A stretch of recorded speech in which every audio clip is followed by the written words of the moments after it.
Gori Cuddly Carnage is one of those games where you never expect it, but when you see it, you know you have to play it. And when you see this footage, you will know exactly what I'm talking about. But don't take my word for it. Let's get into it.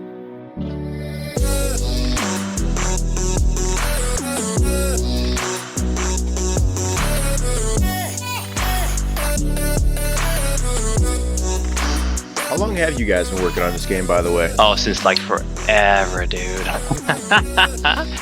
We started working on it September 2019. Okay. And you guys are kind of a smaller team too, so... Oh yeah, and there's been some changes in the team over time as well, and that's also something when you're just a few people, you know, one person that changes makes a lot of difference. It's like 25% of our staff just left. Wow, how many? One. Man, that's wild. Yeah. Is this like the biggest game you've made so far to this point, or? Holy dear mother of Jesus! It's it's a big one, man. The concept behind the game, right? So Gori, I haven't seen anything like this on the market ever. I mean, it's a very unique title. The animation is unique. The gameplay, everything in between. You playing as this cat fighting a bunch of crazy looking unicorns and evil toys. So where did the idea come from? I can't say that the idea came from one solid place. It wasn't really like, oh, I have this amazing idea. Gori Cuddly Carnage kind of evolved over time from a team effort. So we had like a core idea of gameplay. Before we did horror games, and the horror games we made were very based on a theme. So we had this theme, and it had this story, and it had all of these things. But one thing that we were always kind of struggling with was gameplay mechanics. How do we integrate gameplay mechanics in this? So this time we were like, okay, so let's start out with a gameplay mechanic that kind of sounds fun, right? Yeah. And when we had that mechanic, we started evolving it. And when we had a mechanic that we tested on a convention, and that's a really old demo, so it's probably out there somewhere. It's Henrik Andersson's Extreme Hoverboarding. Okay. It's probably out there somewhere in the ether. But that was a super early. It took us like 3 weeks to just kind of punch it together. When we knew which mechanic we wanted to use, that's when we started with the world building. Okay. And how is it going to look? So who's going to be the main? What's the main character going to be like? And also, what do we want to do? Like, what kind of graphical style do we want and such? So it kind of just evolved kind of itself. It took a life on its own. Was the first iteration of the game, the hoverboard is a big part of this game right now. Was that always part of it, or was it something you added on later? Yeah. It was always part of it? Oh no, it's always been a part of it. Okay. That was kind of that's where everything started, with the hoverboarding action. It's like we looked at a lot of games really early on, like Airblade, one of the old early 2000s games. We also checked a lot of Tony Hawk's Pro Skater, Devil May Cry. We're like, how can we like combine Airblade and Tony Hawk's Pro Skater and Devil May Cry into one game? And we also actually looked at Fortnite. Okay. They have some pretty neat. They actually have some neat hoverboarding action going on in that game as well. It's just like a little side thing. It's not a big deal, but to us it was a really big deal. We were like, Fortnite hoverboarding videos, go YouTube. So it's always been the core mechanic. Yeah. You're on a hoverboard and you fight stuff.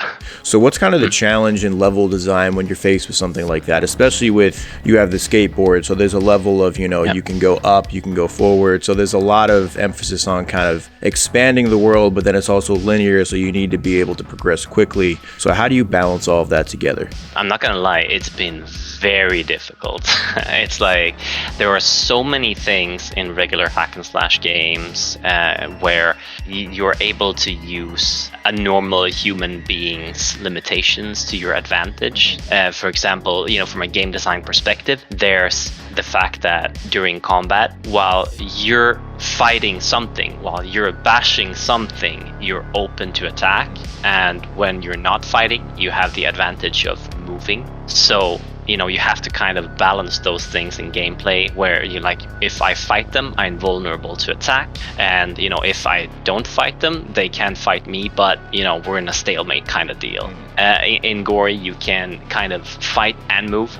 Our main character is so extremely overpowered, it's just ridiculous. It's like, if we put this character towards like any other character, our character would probably beat them, in gameplay wise, because we didn't design him with any weaknesses. Yeah. So it's like, how do we combat, how do we conquer our own overpowered main? It's like facing Superman. It's like, what do we do? And we had to kind of invent kryptonite stuff. So it's kind of been a lot, not reinventing the wheel, but kind of tweaking the wheel to work with something that is this evil, crazy concoction of like a bunch of stressed out indie game developers.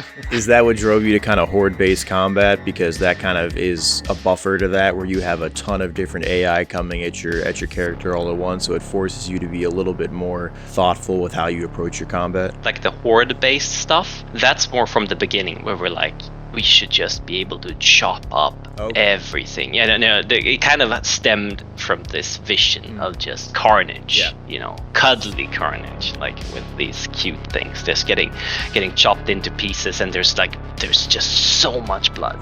That's kind of where the horde stuff came from. And then the hordes kind of turned into our base enemy, like from a design perspectives. But once you throw other creatures in there that have other qualities, and these basic enemies kind of turn into a threat.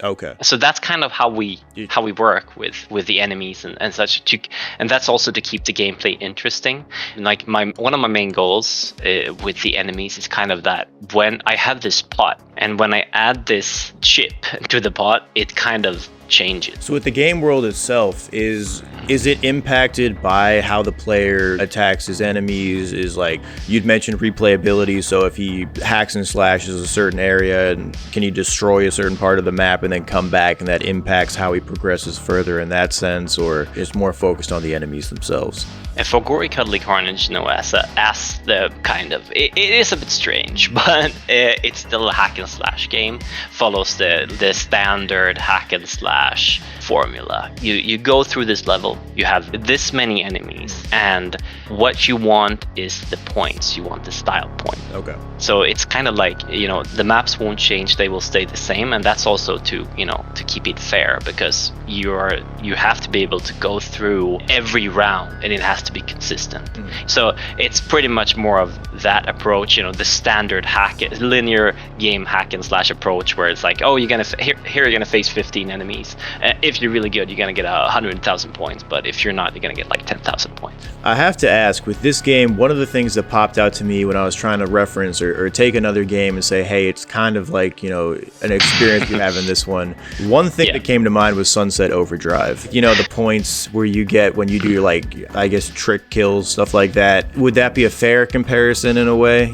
Trying to compare like how you gain points in that game to how you gain points in this game, things like that? Well, to a certain degree, absolutely. Sunset Overdrive was, and still is, a huge inspiration for us in the gameplay, in the way that the developers kind of built in these hidden features in the controllers that just makes the gameplay seem really responsive, but the game does some things for you, but you don't even notice.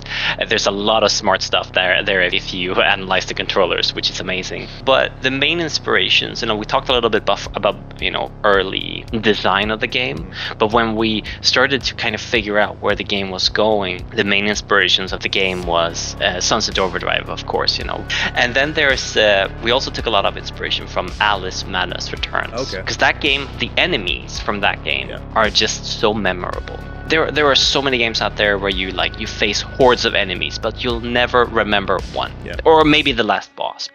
Alice Madness Returns really had this, when you think back to it, it's like, oh, you have the ogres with teacups, and then there's the huge card soldier with a huge axe, and then there's the guy with floaty hands, and so you have these memories because they stick to your memory because they're odd, but in a good way, like not odd as in I can't place what this is.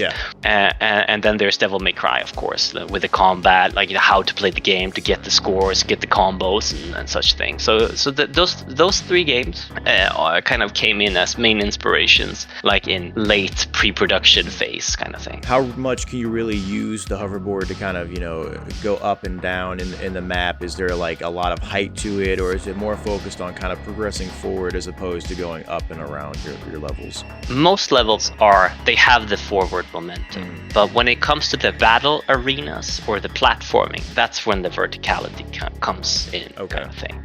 A combat arena, so to speak, like a gladiator arena, like we take the player, we throw them in there, and then we kind of throw waves of enemies at them. During this time, it is perfect timing to have like ranged enemies on balconies, for example. That's a really good thing. Also because you're really fast, but you're not faster than a bullet. So that's kind of like one of the things, like, okay, what do? We have this really, really fast character. It's like, okay, what about a machine gun? Then you have to kind of navigate, and that turns into a first off, it's a thing to kind of always to push the player to never stand still. You always have to move around to avoid being attacked. So talking about like verticality, there is, hopefully you get to try it out later, there's going to be some really cool mechanics that are hoverboard based with a little bit of imagination to it. There's no real hoverboards in the world. People can't tell us how a hoverboard works.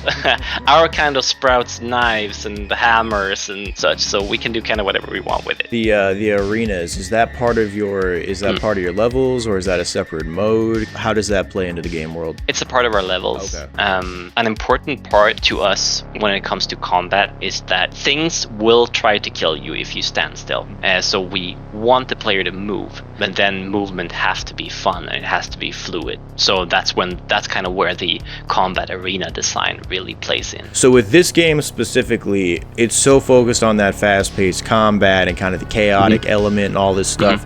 Is a story a really big part of this? Is this something that's going to be part of the game in like a major way? Is it just kind of going to be a side note? Is there a story at all? Kind of, how does that play into the game? As it sits today, there is a story to the game. The story is kind of optional. So we'll have cutscenes, we'll have, a lot of things, but we also respect we respect players that just want this game because I just want to kill things. I do not care about story. If you're one of them people that skips the cutscenes and then complains about the story, then let's have a discussion. But if you just don't care, you just want gameplay, that's completely up to you. So we kind of have the approach to the game that it's nice if you want to look at our grand vistas and if you want to look at our cool cutscenes, but we won't force you if you don't want to look at them. So there is a ton of story in this game. Everything that's in the game is kind of part of the story. Like this whole universe it exists for real somewhere else. This is like an alternate dimension or whatever. And I think that in thinking of a game like that everything is actually a part of our reality, everything is alive, I think that's a good way of actually kind of falling in love with the game, so to speak, as a developer. For the players that just don't want the shallow gameplay, like we all really want that the player can bond and kind of grow to love the characters. Because they get to know them and they get to know their backstory, and if we get to know the universe and oh my god, the main character wants this thing, I also want that thing. I kind of sympathize with the main characters, kind of thing.